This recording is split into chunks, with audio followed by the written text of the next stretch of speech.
Hi, my name is Karina. I'm a medical esthetician at Toronto Dermatology Center, and today I will introduce to you microneedling procedure.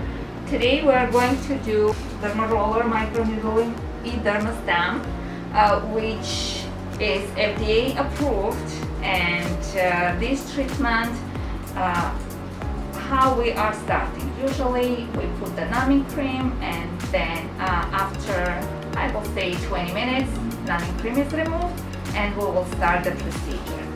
Apply the CIT solution called collagen induction therapy solution, which is hyaluronic acid based,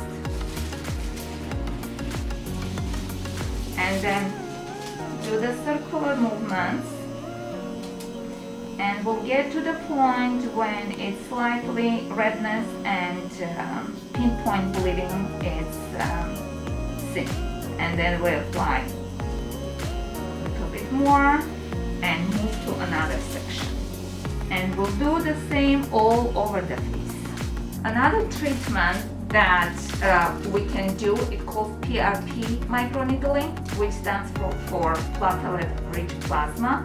When we take the blood of the patient, put in a centrifuge, separate the plasma, and apply, instead of hyaluronic acid, plasma of the patient, and microneedle on top of that. The plasma of the patients contain a huge amount of the growth factors, which will be the own cells of the patient, and the patient will react on that much better way, and it will be higher efficacy of the treatment in compare with the regular microneedling. But with the regular microneedling, we also have boosters, and it can be applied boosters with vitamin C antioxidants and healing properties.